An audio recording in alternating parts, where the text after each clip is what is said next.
It was the kind of night most people would have forgotten by morning, unremarkable in every way except for the silence that followed.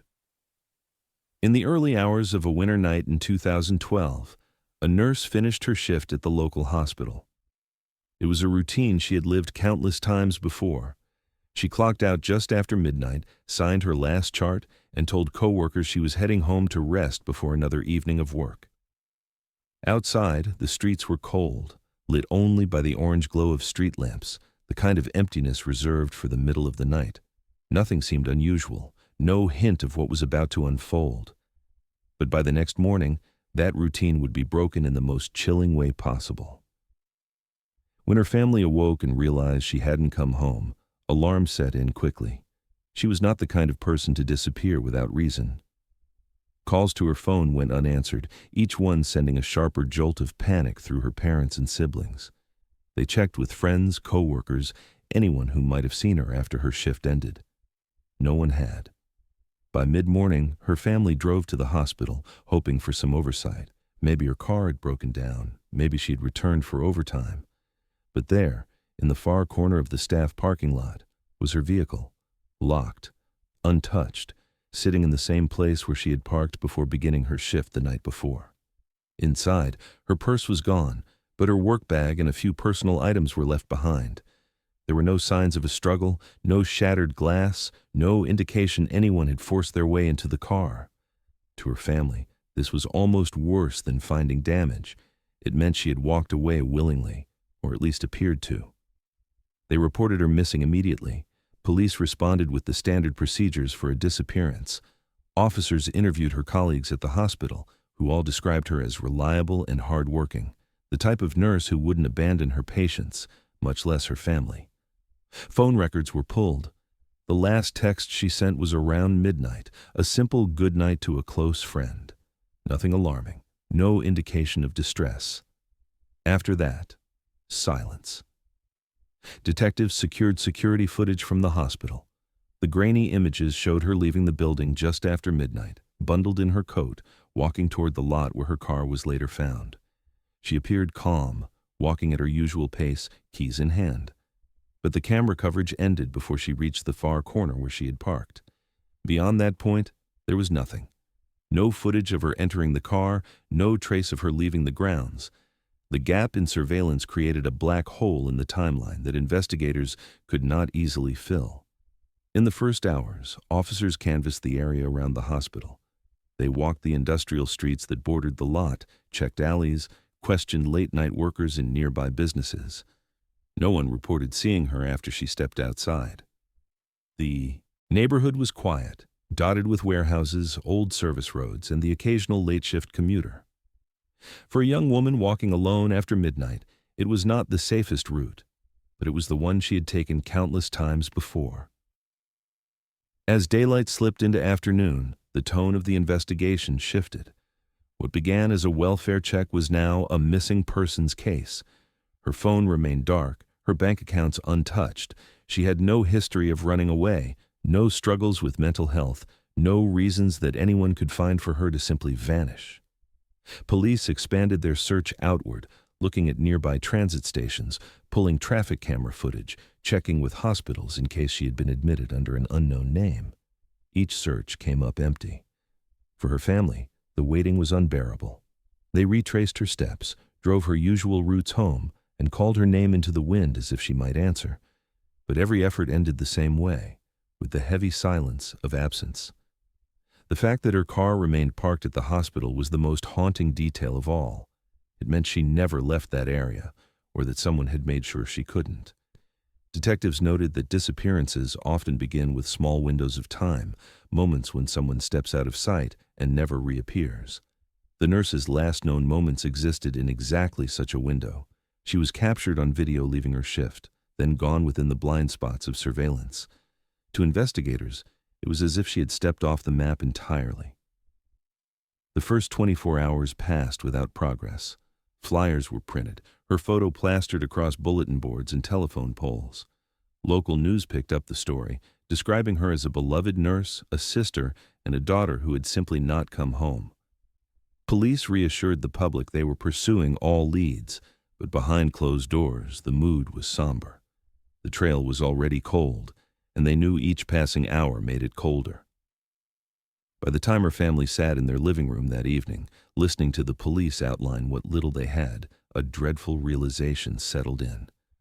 Something terrible had happened in those unseen minutes between the parking lot and her car. And no one, not her family, not her co-workers, not even the detectives, could yet say where she had gone, or why. Detectives began their work by rewinding the final hours of her life, retracing each step as if those details might somehow explain what had gone wrong. The grainy hospital security footage was their only starting point. It showed her emerging through the automatic doors just after midnight, bundled against the cold in her scrubs and heavy winter coat. She carried her keys, her posture calm, not hurried, not afraid. She crossed the lot with the confidence of someone who had walked the same route countless times before. Then she disappeared from view. The cameras covered only part of the lot, and once she reached the far corner, the lens could no longer follow. That blind spot became the black hole in the case. Investigators interviewed anyone who might have been nearby. A janitor recalled seeing her wave goodnight as she left the hospital, but he had no sightline to the lot. A pair of orderlies remembered her walking toward the side street, the same route she often took when heading home. That shortcut led through an industrial strip lined with old warehouses, the kind of area that fell silent after business hours. There were few witnesses after dark. Those who lived nearby said they had not seen or heard anything unusual that night. For detectives, it was as if she had walked into the air itself. They canvassed the route with painstaking detail. Officers paced the cracked sidewalks, checked every alleyway, every dumpster, every shadowed corner where someone might have waited. The road led toward an abandoned rail line, a stretch of rusted track running beside service tunnels, long sealed and forgotten. Locals knew the place, avoided it after dark, but there was no sign she had ever reached that far. Sniffer dogs were brought in to follow her scent. The trail began at the hospital doors, grew faint near the parking lot, and then evaporated entirely as though someone had wiped it clean. Detectives widened their search. They combed the ground for scuff marks, discarded belongings, any shred of evidence that could point to what happened. Nothing surfaced. Her purse was missing, but her car remained locked, her work bag untouched inside. There was no sign of a struggle in the lot, no broken glass, no dropped keys or phone. The absence of physical evidence was not reassuring. It was chilling. It suggested someone had planned this, that if she had been taken, it had been done quickly and efficiently, with no trace left behind. Police reviewed traffic cameras on nearby streets. Dozens of vehicles passed in the early morning hours, but none captured her image, none showed her entering or leaving another car. They checked transit stations, bus depots, and even highway footage, hoping for a glimpse of her. Each lead dissolved into nothing. For every minute that passed beyond those cameras, the mystery deepened. As the investigation pressed forward, one question loomed larger than the rest. Had she made it beyond the hospital parking lot on her own, or had someone intercepted her in those unseen minutes? The answer determined everything. If she had been abducted there, her disappearance would point to someone familiar with her schedule, someone who knew the blind spots, someone prepared. If she had walked out willingly, she would have encountered danger somewhere along that shortcut. Both theories were possible, but neither had evidence to support it. Detectives began compiling lists of individuals who might have crossed paths with her. Co-workers were questioned again. Friends and acquaintances asked for alibis. None revealed anything suspicious. The focus shifted to the darker possibilities. Predators who lingered in industrial areas, offenders with histories of following women at night. Yet even with databases and interviews, no immediate suspect stood out. It was as if the city itself had swallowed her. Her family joined the searches, retracing the route with volunteers, calling her name into the silence of the side streets. Each time they approached the stretch near the rail line, the air grew heavier. The tunnels loomed behind fencing and warning signs, sealed decades earlier, but rumors spread quickly. People whispered that maybe she'd been taken inside, hidden somewhere no one wanted to look. Police explored the entrances they could access, but nothing appeared disturbed, no signs of recent use. The theory, though unconfirmed, added a haunting layer to the case. Days turned into weeks, and the investigation kept circling back to the same point of disappearance. The camera footage of her walking out, the witnesses who saw her take the side street, the industrial strip that offered no answers. The deeper police pushed, the more it seemed the absence of evidence was itself the clue. This wasn't a case of someone wandering off or choosing to disappear. The silence, the void, suggested something deliberate, something done in the shadows with precision. Detectives began to say it quietly, almost reluctantly, but the suspicion was clear. Foul play was now the only explanation that made sense. In the weeks that followed her disappearance, the town became a pressure cooker of rumor and speculation. Everyone seemed to have a theory, and each one carried the weight of possibility because no one had answers. For some, the explanation was painfully simple. A predator had been watching her. The idea that someone lurking in the industrial shadows had waited for the right moment to strike fit the silence of the case. Others were convinced this wasn't random at all, that whoever had taken her knew her well enough to anticipate her routine. The longer she remained missing, the louder these theories grew, whispered in grocery store aisles, at church gatherings, and in hospital break rooms where co-workers replayed every detail of her last shift. Detectives were forced to wade through this growing tide of speculation, parsing rumor from fact. They turned inward first, examining her personal life. Nurses who had worked alongside her described her as kind, dedicated, and unfailingly professional. But even in the best lives, there are fissures. Investigators spoke to co-workers about arguments, jealousies, or anyone who might have harbored resentment. They interviewed doctors, patients she had treated, even families who might have taken issue with her care. Each avenue seemed promising until it collapsed under scrutiny. No one stood out. Attention shifted to her family circle. Detectives quietly explored whether strained relationships might have played a role. They questioned siblings, former partners, even distant cousins about conflicts, debts, or secrets. A few family tensions surfaced. Small disagreements about money, the pressures of caretaking for aging parents, but nothing rose to the level of motive. Each person had an alibi. Each alibi checked out. In the absence of evidence, suspicion only deepened the grief of those closest to her. In the wider community, speculation took on a life of its own. Some believed she had been followed home on more than one occasion, pointing to vague reports of a man seen loitering near the hospital parking lot in previous months. Others clung to the idea of an opportunistic abduction, arguing that the empty streets and blind corners of the industrial shortcut made her an easy target. A darker faction insisted this was planned, that whoever was responsible knew her schedule and her vulnerabilities. Every whispered conversation seemed to generate a new possibility, and each possibility weighed heavily because no one could prove it wrong. Detectives grew frustrated. Theories were useful, but without physical evidence, they remained nothing more than shadows.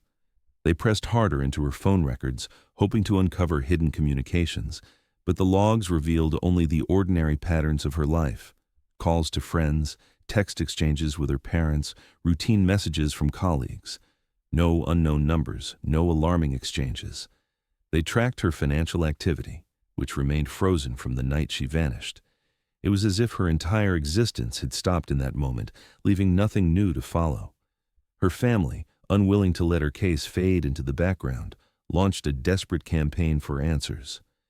They organized vigils at the hospital, holding candles in the winter wind, begging anyone with information to come forward.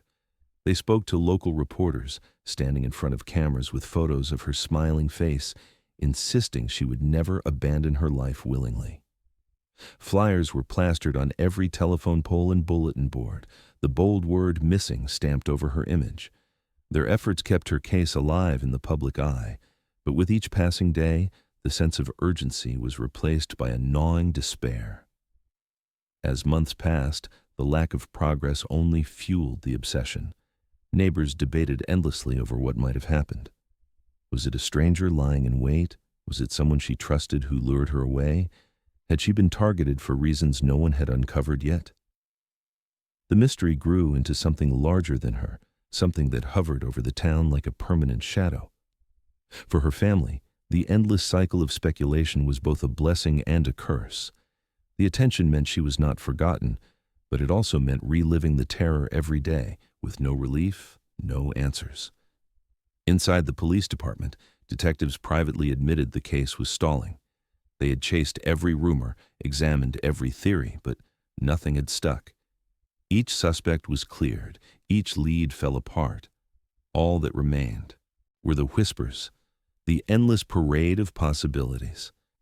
And while the community speculated freely, the investigators could only circle back to the same truth. She was gone, and no one could explain why. By the end of that year, theories had replaced facts, and the case felt less like an investigation and more like a haunting. Her family's campaign continued, their pleas growing more desperate with every press conference, every anniversary vigil. But the police could only say what they had said from the beginning. She left her shift, she walked toward her car, and then the trail disappeared. Beyond that point, there was only speculation, and speculation could never bring her home. The first year after her disappearance was a blur of false hope and unraveling leads.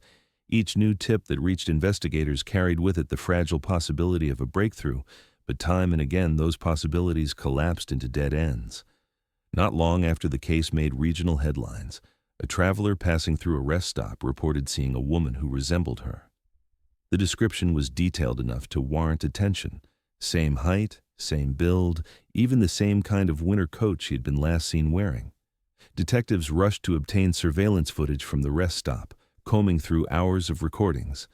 But the images were grainy, distorted by poor lighting, and when the woman finally appeared on screen, the resemblance was thin. She was younger, her features different in subtle ways. Investigators concluded it wasn't her, though for her family, the rejection of that lead cut deeper than silence. Weeks later, hikers in a nearby wooded area came across a torn jacket snagged on low branches. Its color and style bore an eerie similarity to the one she had worn leaving the hospital that night. The discovery jolted the investigation back to life. Forensic teams descended on the area, collecting the fabric, swabbing for DNA, and sweeping the forest floor for additional evidence. But when lab results returned, the jacket belonged to someone else entirely. No trace of her was found. The woods were searched extensively, cadaver dogs brought in to cover every trail and clearing, but nothing emerged.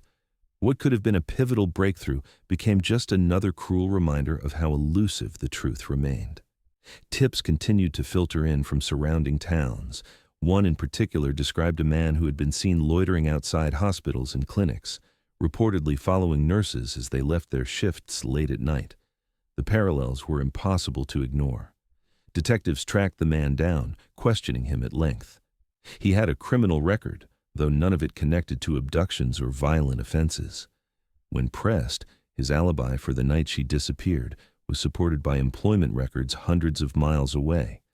The tip fizzled, leaving behind only the unsettling thought that predatory figures were out there, even if not tied to her case. As the months dragged on, detectives began widening their search to places often overlooked. Alleys near the hospital were swept multiple times with forensics equipment. Drainage ditches were drained and probed. Old industrial yards were cleared of debris in hopes of finding some trace. A scrap of fabric, a personal item, anything. Each sweep produced only garbage, rusted cans, scraps of metal, broken glass, random items with no connection to her. Detectives felt the weight of futility. The harder they looked, the clearer it became that if she had been taken, she was no longer anywhere near the place she was last seen. Behind closed doors, investigators started voicing their fears. If she had been abducted, it was likely she had been moved quickly, perhaps out of town, perhaps across state lines.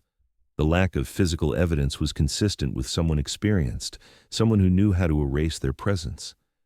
The possibility that she'd been hidden far from her community was a chilling prospect because it meant every search, every vigil held close to home might be chasing shadows. For her family, none of this mattered. Each tip, no matter how unlikely, was pursued with hope. They drove to rest stops themselves, wandered wooded areas after police had cleared them, stood in front of news cameras insisting someone, somewhere, had to know what happened. Their lives revolved around following the faintest echoes, clinging to any thread no matter how fragile. To them, hope was the only defense against despair. But within the police department, reality was harder to ignore. Case files grew thicker, filled with leads that had gone nowhere. Detectives who once attacked the investigation with urgency now admitted to one another that they were stalling. The trail had gone cold, and with no new evidence, they were running out of places to look. Officially, the case remained active, but in practice it had slowed to a crawl. By the anniversary of her disappearance, the contrast was stark. Her family gathered for another vigil, candles flickering in the winter wind, voices choked as they repeated the same pleas for information. In the background, detectives stood silently, offering condolences but no breakthroughs. To the community, the unanswered questions felt heavier than ever. To her family, the absence of progress was unbearable. And for the investigators, the truth they kept from the public was this: the case was no longer moving forward. By the 5th anniversary of her disappearance, the case had turned to stone. The once frenzied search had slowed into occasional check-ins, and the nightly news no longer covered her face. New stories had replaced her, new tragedies demanded airtime, and the memory of the young nurse who never came home slipped further into the background. For her family, the silence was unbearable. They refused to let her name be forgotten. Each year they gathered outside the hospital, candles in hand, holding vigils that grew smaller as time passed but never ceased. Parents, siblings, and a few loyal friends stood in the cold, repeating the same pleas into microphones, their voices thinner, worn down by grief but unbroken in determination. They knew the public's attention had drifted, but they could not allow hers to fade into the shadows completely. Inside the police department, the case file sat thick with failed leads, each tab marking an effort that had gone nowhere. Detectives who had once been assigned to the case had either retired or been reassigned, and new officers now looked at her file with distant eyes, seeing an old mystery with no traction. Still, it haunted the ones who had been there in the beginning. At reunions and in private conversations, retired investigators admitted the case lingered with them in ways others did not. One detail in particular had etched itself into their memories, a clue so tantalizing yet so frustratingly useless that it never stopped gnawing at them. In the weeks after her disappearance, technicians had analyzed the final signals from her phone. While most records showed only her routine use, calls to family, text messages to friends, the very last ping, the one made before the phone went dark, had placed her near a stretch of land along the disused rail corridor. More specifically, it had mapped her within a range of old service tunnels, infrastructure sealed off decades ago and officially deemed inaccessible. At the time, police had considered the lead but quickly shelved it. The tunnels were blocked by welded gates, collapsed sections, and overgrown brush. Entry would have required heavy equipment, manpower, and city approval. Without any other evidence tying her to that location, the idea had been pushed aside as improbable. Yet, as the years passed, that detail grew heavier. Retired detectives admitted that the thought of her last signal aligning with those tunnels had followed them into their sleep. It was too precise to ignore and too impractical to pursue. Had she somehow found her way down there, or had someone with knowledge of the forgotten infrastructure used it as a hiding place? The questions were impossible to answer. The tunnels remained sealed, locked away by time and bureaucracy. But their existence fed whispers in the town, whispers that hardened into rumor and then into legend. Locals began speaking of the tunnels in hushed tones. They told their children not to wander near the old rail line, not because of trains or industry, but because that was where she had vanished.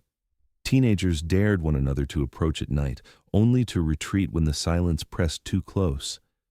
Workers who passed through the industrial area claimed the air seemed colder near the gates, as if the place itself carried the residue of what had happened. Whether or not anyone believed she was down there, the connection between her disappearance and the sealed passages gave the tunnels a reputation that clung to the town. Her family hated the rumor. To them, it felt like a cruel reduction of her life, transforming their daughter and sister into little more than a ghost story for restless kids. Yet at the same time, They could not shake the detail themselves. Each vigil they held near the hospital, each march they organized into town squares, ended with the same quiet discussions afterward. What if the tunnels did hold something? What if, for all the years of searching outward, the answer had been beneath their feet all along? They begged police to reopen the line of inquiry, to push for a full search, but were met with familiar explanations about cost, access, and lack of evidence. Without new justification, the tunnels remained off-limits. By the fifth year, the weight of silence pressed on everyone involved. For the investigators, it was the silence of a case that refused to move forward, no matter how many times it was re-examined. For the family, it was the silence of an empty chair at the dinner table, of unanswered calls that would never ring back. For the community, it was the silence of a story that lingered but never closed, a story tied now to a place no one wanted to go. The sealed tunnels became more than infrastructure. They became a symbol of everything that was locked away and unreachable in her case.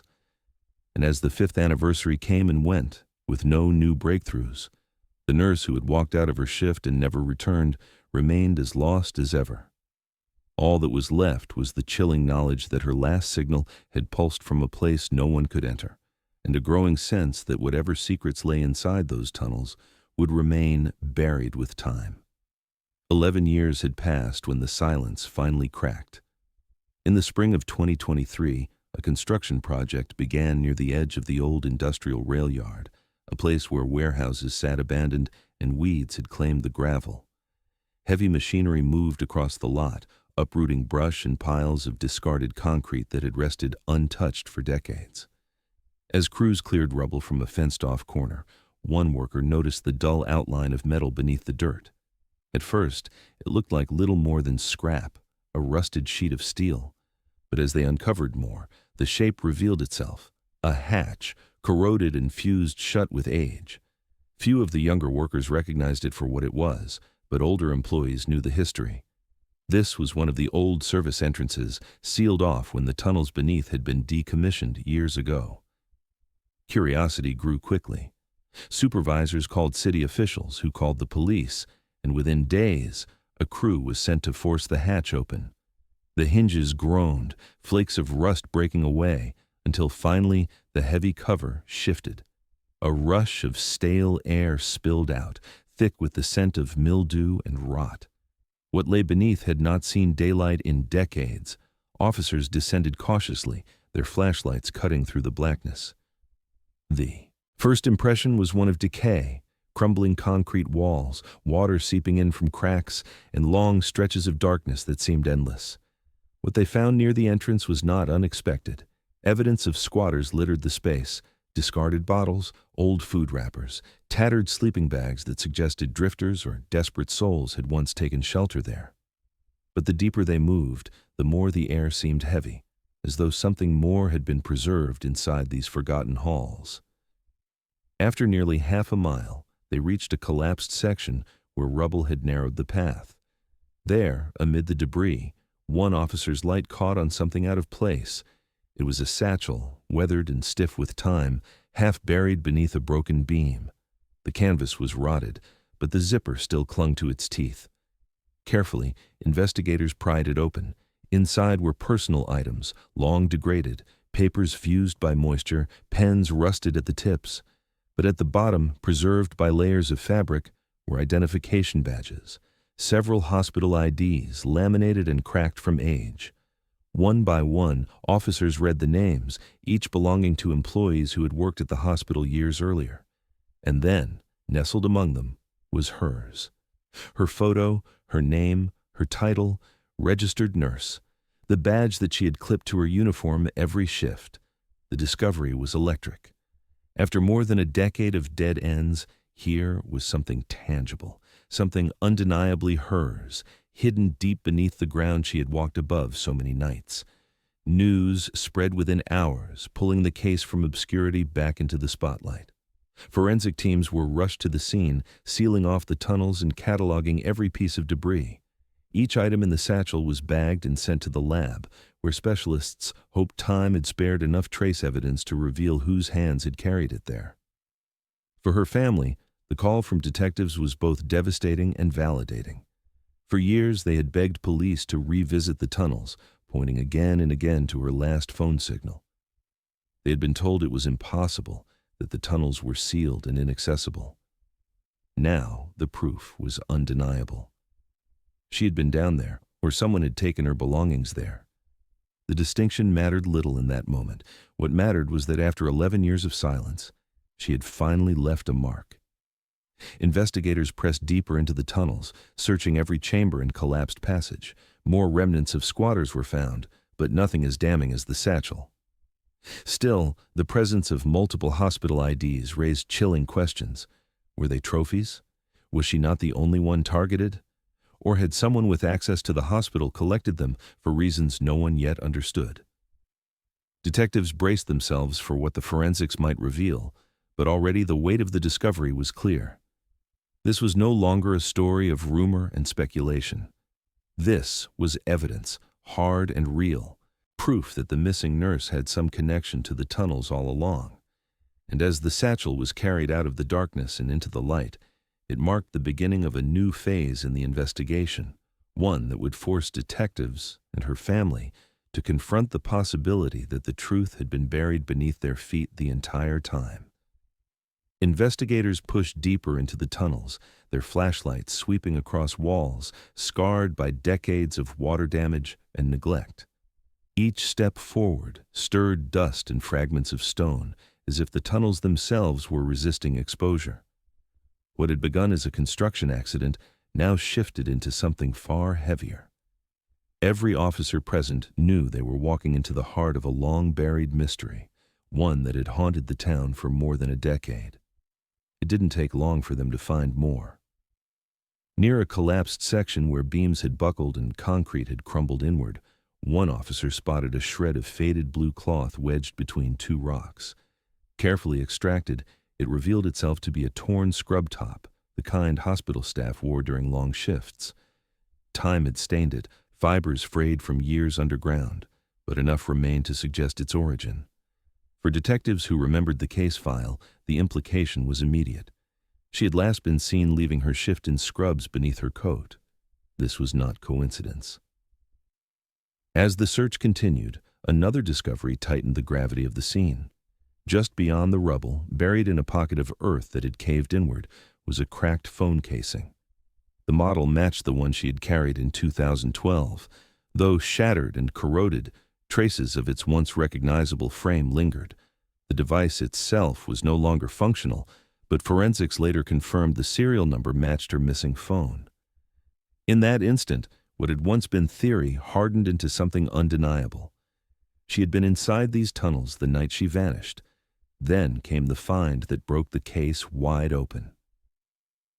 As officers shifted through rubble near the collapsed wall, fragments of bone began to surface. At first, it was unclear whether they belonged to an animal or a human, but the deeper they dug, the more the truth became clear. Skeletal remains lay beneath the debris, fragile yet unmistakable. The area was sealed immediately.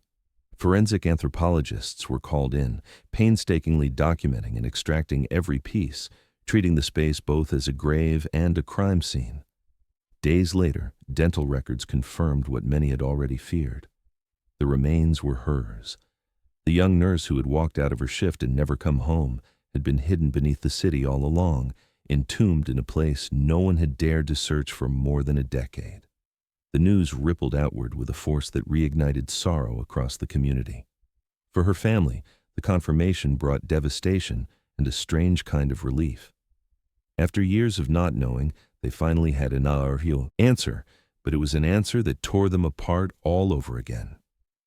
Forensic analysis began immediately. The bones had been degraded by time, moisture, and shifting concrete, but investigators noted irregular markings. Certain fractures suggested blunt force trauma, not collapse alone. Though the environment had made certainty impossible, experts believed she may have been struck before death, her injuries consistent with violence rather than accident. The distinction mattered deeply, because it meant this was not a tragic misstep into the tunnels. It was homicide. The tunnel was transformed into a site of grief and fury. Candles and flowers appeared at the sealed entrance as the public processed the news. Reporters returned to the story that had once faded into silence, now thrust back into headlines. The community, which had whispered about the tunnels for years, now saw their fears confirmed. The place had not just been rumor. It had been a tomb. Detectives poured resources back into the case, reviewing every theory, every suspect, every discarded lead. For them, the discovery was both a breakthrough and a nightmare. They finally had proof of what happened, but time had stolen most of the evidence they needed to prosecute anyone responsible. The years underground had washed away DNA, degraded fibers, and scattered the scene. What remained was haunting but incomplete, a puzzle missing its edges. For the family, the discovery was unbearable. The confirmation meant vigils now carried the weight of finality. She was not lost anymore. She was gone. And though her remains had been brought out of the dark, the questions surrounding her death only deepened. Who had forced her into the tunnels? How had they done it without being seen? Why had her life been stolen in such a hidden place? As news cameras filmed the sealed entrance, its rusted hatch newly marked with police tape, the town understood the magnitude of what had been uncovered. The tunnel was no longer just infrastructure. It was a crime scene. It was a grave. And it was a reminder that for 11 long years, the truth had been lying in silence, waiting to be found. The discovery of her remains reignited the case with a grim urgency. Detectives who had long since shelved her file returned to it with fresh eyes, combing through names and notes that had collected dust for more than a decade. Every tip, every interview, every person of interest was reconsidered in light of the tunnels. The question was simple but consuming. Who had the knowledge, the access, and the opportunity to use those forgotten passages as both a hiding place and a grave? One name kept rising to the surface. Buried in the older reports was mention of a maintenance worker who had been employed at the hospital around the time of her disappearance. He wasn't a stranger to investigators. His name had been noted years earlier for behavior that, while not criminal, had raised suspicion. Several nurses had described him as unsettling, a man who lingered too long in parking lots, who made inappropriate comments to women as they left late shifts. At the time, he had been questioned, but with no physical evidence and nothing tying him directly to the disappearance, he was eventually crossed off the active list. Now, with the tunnels back in focus, his file looked different. Maintenance staff had been among the few people with detailed knowledge of the old infrastructure. They knew where access points had been sealed, where hidden hatches still existed beneath brush and rubble. If anyone had the ability to move unseen in and out of those forgotten spaces, it would have been someone like him. Detectives began reconstructing his movements from the weeks surrounding her disappearance. What they found was unsettling. Records showed he had abruptly left his job at the hospital just months after she went missing. Neighbors from that period remembered him packing up his belongings and disappearing with little explanation. Tracing his history forward, investigators discovered he had relocated out of state, working sporadic jobs before dropping off local records entirely. For years, his trail had been faint. Only now did detectives uncover the final note. He had died several years earlier in another state, reportedly from natural causes. The revelation left investigators with a hollow feeling. On paper, he fit the profile too well to ignore. Someone with access, opportunity, and a troubling reputation. His disappearance from the community shortly after hers only sharpened the suspicion. But death had locked away any chance of a confession, any possibility of interrogation. They could not confront him, could not press him on inconsistencies, could not ask him what he had been doing the night she vanished. The best they could do was assemble circumstantial threads that pointed his way, threads too fragile to tie into certainty. Forensic teams searched for connections in old records, hoping to find overlooked evidence linking him to her. But 11 years had erased most of what might have existed. Without DNA, without witnesses, without a confession, all that remained were suspicions. Detectives privately admitted their frustration. They had a name that made sense, a man who could explain how she ended up in the tunnels, but they had no way to prove it. To the public, they could only say the investigation was ongoing. To the family, they could only offer a name without resolution. The community's reaction was conflicted. On one hand, many were certain the case had finally found its villain, that the maintenance worker was responsible. On the other, his death meant there would be no trial, no accountability, no definitive closure. It was another cruel turn in a case defined by absence, absence of evidence, absence of justice, absence of answers that mattered. For her family, the knowledge stung. They had spent years begging for the truth, and now the truth seemed close enough to touch, yet untouchable all the same. The man who may have stolen her life was gone, buried without ever facing the questions they had carried for over a decade. They were left with photographs of a rusted tunnel, a weathered satchel, and bones that spoke of violence, but no voice to confirm the story behind them. The suspect had slipped away, not by cunning or escape, but by time itself. And with him went the last real chance of accountability. For her family, the confirmation of her death was not the relief they had once imagined it would be. For 11 years they had lived in the suspended agony of not knowing, clinging to hope while bracing for despair. When her remains were finally identified, the answer they had begged for seemed to come with no real comfort. Instead of peace, it delivered a fresh wound, one cut by the cruel fact that she had been so close all along. Beneath the very streets they drove daily, beneath the rail yard they had passed on their way to vigils, beneath the ground of their own community, she had been there, hidden in the dark, unreachable, while they searched everywhere else. In the weeks following the discovery, the family organized public memorials. Candles lined the sidewalks, flowers stacked high at the gates near the tunnel entrance, and hundreds gathered to pay their respects. Reporters carried the story once more, cameras capturing tears and embraces, the town united in grief. For a moment, it felt as if the community itself was exhaling after years of holding its breath. But as the ceremonies ended and the crowds dispersed, the questions remained. How had she ended up in the tunnels? Had she stumbled there on her own, injured and trapped? Or had someone forced her inside, using the sealed passages as a place to hide what they had done? Theories returned like old ghosts, haunting the family in new ways. Detectives suggested that blunt force trauma on her bones indicated she hadn't simply fallen.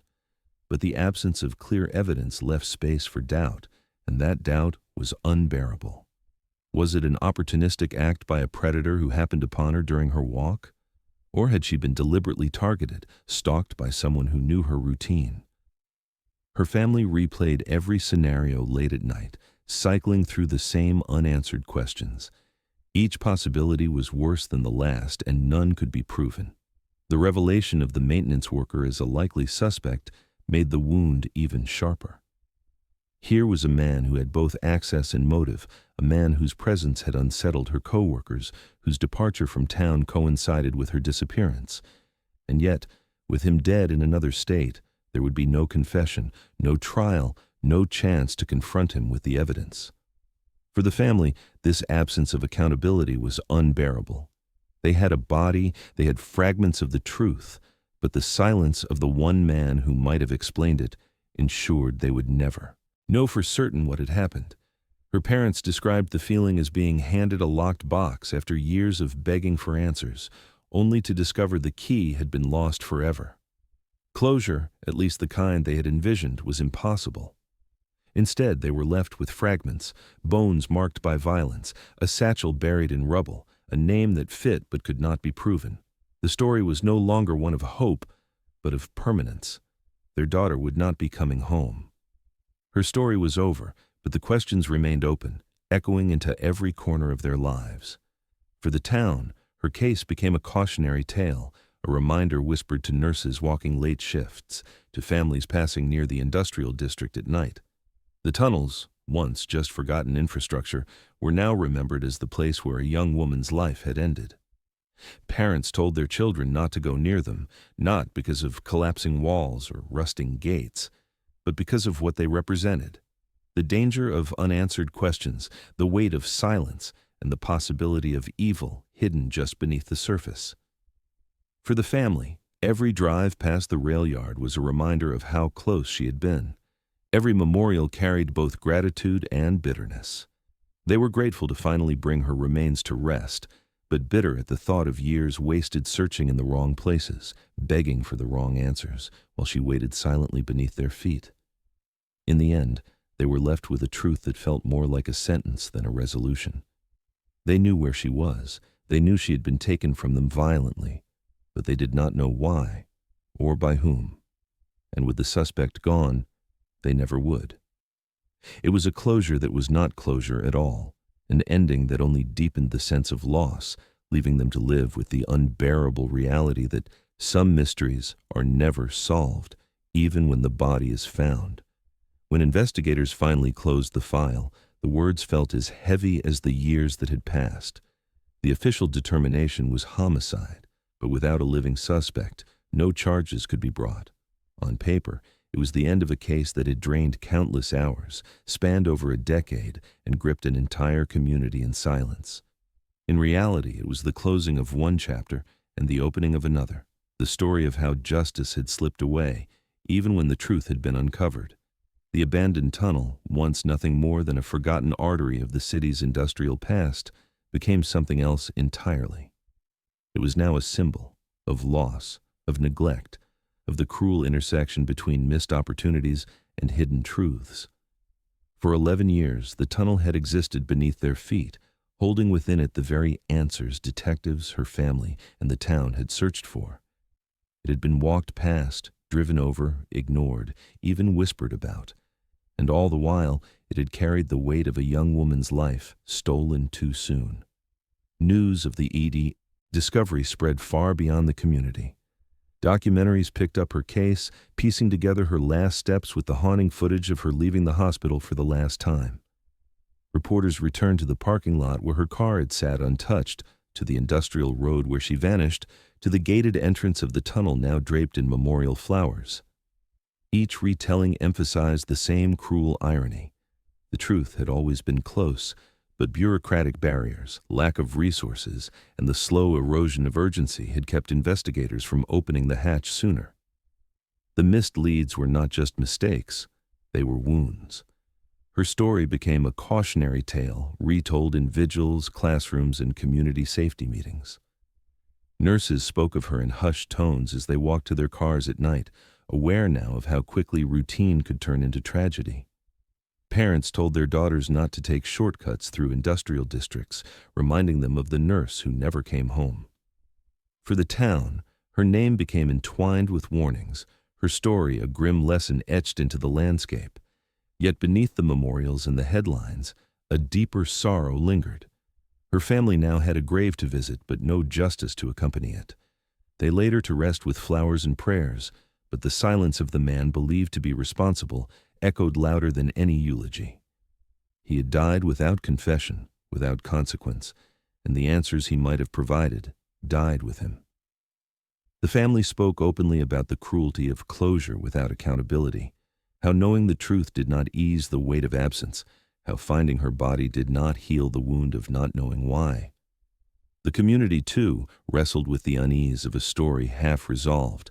The tunnel itself became part of local folklore, not just as the place where she was found, but as a physical reminder of the gaps in human systems, the blind spots in surveillance, the missed urgency in the early days of her case, the bureaucratic hesitations that left a vital lead shelved for over a decade.